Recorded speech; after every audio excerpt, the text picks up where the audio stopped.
There's a moment that changed everything for me, and it happened in the middle of someone else's field. I was visiting a small farm on the edge of Holmes County, Ohio, deep Amish country, and I was watching an older farmer walk his rows in early spring. His soil was dark, almost black. It had a kind of texture to it that looked almost impossible, like someone had spent hours preparing it. But here's the thing that stopped me in my tracks. There wasn't a single tool mark in it. No ropes, no destervellis, nothing that suggested anything mechanical had touched that ground. I asked him, through a neighbor who knew the family, when he last tilled that field. He looked at me like I'd asked something strange and said, "We don't do that here." And that one sentence sent me down a path I've been on ever since. Because what I discovered wasn't just a different technique. It was an entirely different relationship with the ground beneath your feet. Now, I want to be upfront about something before we go any further. When most people hear Amish farming, they assume it's just about avoiding machinery, that it's a religious thing or a tradition kept alive out of stubbornness. But when you actually sit down and study what these communities do and why, you realize there's a deep, working logic behind every single choice they make. These aren't people guessing. They're working from generations of feedback, from soil that has told them, season after season, what it needs. And what the soil has told them, consistently, is this: leave me alone, and I will do more for you than you can do for me. That's the core of it. And the rest of this video is going to show you exactly what that looks like in practice. Let me start with why tilling is so damaging, because I think most of us have never had this fully explained. When you till your soil, you're doing several things at once. You are breaking apart a structure that nature spent an entire growing season assembling. Underground, healthy soil is not just particles of dirt. It is a city. There are fungal threads called mycorrhizal networks that connect plant roots across several feet of ground. These networks act like a secondary root system. They extend a plant's reach far beyond what its own roots could manage, pulling in phosphorus, water, and trace minerals from areas the roots can't access. In exchange, the plant sends sugars down through its roots to feed the fungi. It is a trade system that has been running for hundreds of millions of years. When you till, you slice through those networks. Every pass of a tiller blade is cutting thousands of connections that took months to form. At the same time, you're collapsing channels that earthworms built through the season. Those channels aren't just empty holes. They're lined with worm castings, which are one of the most nutrient-dense materials you can introduce to a garden. They allow air and water to move through the soil at different depths. A soil rich in earthworm activity drains quickly after heavy rain and holds moisture during drought. When you till, you collapse those channels. The earthworms have to start over. And you've also buried the surface layer of soil, which is where most biological activity lives, while bringing up deeper subsoil that contains almost no life and often disrupts the chemistry above. And then there are the weeds. This is the one that gets most people.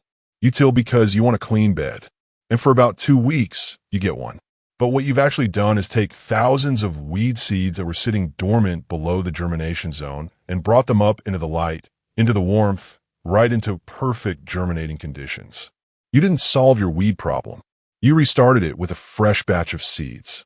The Amish figured all of this out not from textbooks, but from watching what happened to their neighbors' land over generations and comparing it to their own. So what do they do instead? Let me walk you through the core practices one at a time. The first is something called permanent beds. In most Amish kitchen gardens and market gardens I've studied, the beds are fixed. They don't move. They're defined in the same place year after year, and the walking paths between them are always walking paths. This one decision changes everything downstream, because when you never walk on your planting area, you eliminate the primary source of compaction. Soil compacts because weight is pressed onto it repeatedly. Keep foot traffic off the bed, and the soil maintains its structure on its own. The Amish typically keep their beds narrow enough to reach the center from either side without stepping in, usually around 30 to 36 inches wide. Some go as narrow as 24. The width doesn't matter as much as the consistency. Same beds, same paths, every single year. What this means in practice is that by year 3 or 4 of maintaining permanent beds, the soil within them is noticeably different from the paths. Darker, softer, more alive. You can push your finger into it with almost no effort. The biology has been allowed to accumulate without interruption. The second practice is continuous surface feeding. Instead of tilling amendments into the soil, Amish gardeners feed the surface.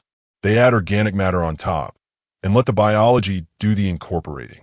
This might include finished compost, aged manure, shredded leaves, or a combination.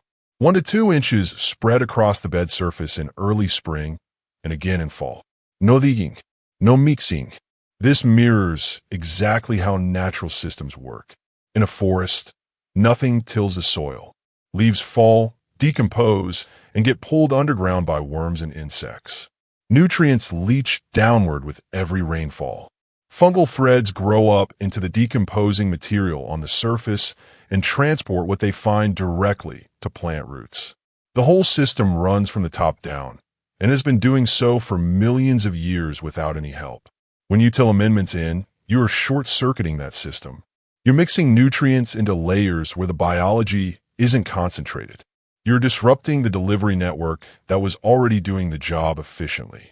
Top dressing leaves everything intact and simply adds more fuel to a system that already knows what to do with it. I switched to this approach 4 years ago. My soil is measurably better today than it was when I was tilling compost in every spring. And I'm doing less work, not more. The third practice is the consistent use of organic mulch. This one shows up everywhere in Amish communities, and it's not just one type of mulch. It's a philosophy. The soil's surface should never be bare, ever. A bare soil surface is losing moisture to evaporation. It is exposed to temperature extremes that harm the organisms living just below. It is open to weed colonization, and during heavy rain, it is losing topsoil to erosion. Amish gardeners use what they have. In Pennsylvania, that's often spoiled hay or straw from the barn. In other communities, it might be shredded wood, dried leaves saved from the previous fall, or even pine needles for acid-loving beds. The material matters less than the habit. Keep it covered. Always. A 4 to 6 inch layer of mulch does something remarkable. It moderates the soil temperature, keeping it cooler in summer and warmer through early spring and late fall. It holds moisture so well that many Amish gardeners in relatively wet climates water far less than their conventional neighbors. It suppresses weeds not by killing the seeds, but by blocking the light they need to germinate. And as it slowly decomposes from the bottom up, it continuously adds organic matter to the soil surface, feeding the worms and fungi that feed your plants. One thing I've noticed is that the mulch also seems to change what's happening at the root level. Plants growing in well-mulched beds develop thicker, more branched root systems. The root zone stays moist and cool, and the roots don't have to spend as much energy searching for water. That energy goes into growth and yield instead. The fourth practice, and the one that I think is most underused by home gardeners, is intentional crop rotation combined with living roots. Amish communities rarely leave a bed without a living root in the ground for any extended period. After a summer crop comes out, a cover crop goes in within a week or two. After a cover crop is chopped in spring, a warm season crop follows almost immediately. The goal is continuous root activity. Here's why this matters. Living roots are constantly releasing compounds into the soil called root exudates. These are sugars, proteins, and acids that feed the microbial community directly in the root zone. The more diverse and continuous the root activity in your soil, the more diverse and active your microbial community becomes. And a diverse microbial community is what makes nutrients available to plants, suppresses disease, and builds the long-term structure of your soil. When you till and leave a bed bare, you starve that community. The microbes that were living off root exudates have nothing to eat. Populations crash, and when you plant again, your soil is biologically poorer than it was the season before. The cover crops Amish farmers choose are deliberate.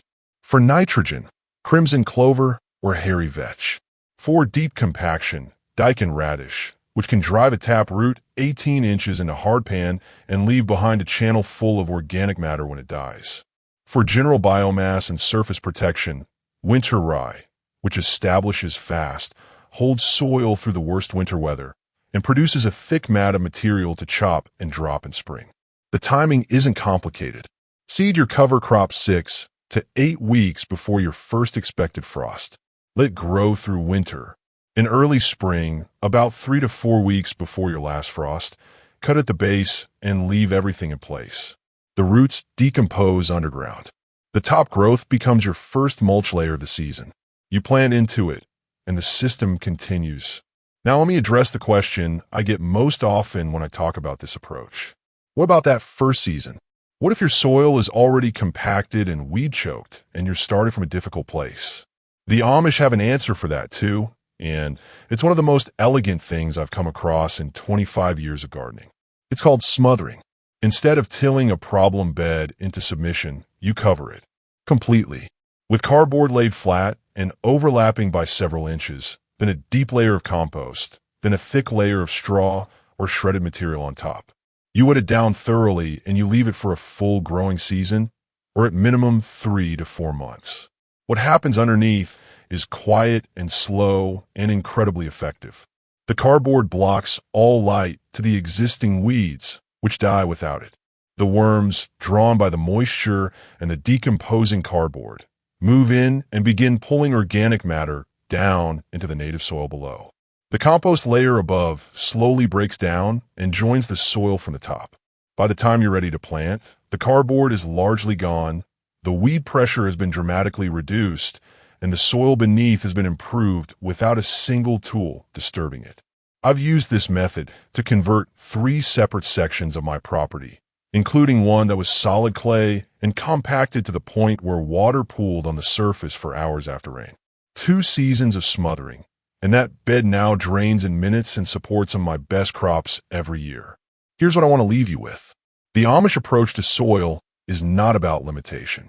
It's not about what they can't do or won't do. It's about a long-term understanding that the best thing a farmer can do for their land is get out of its way and give it what it needs to do the work itself. Tilling feels productive. It looks productive, but it is borrowing against the future. Every year you till, you're spending biological capital your soil took all season to save up. And like any account you keep withdrawing from without depositing, eventually it runs dry. The no-till approach is the opposite. Every season, you add a little to the account.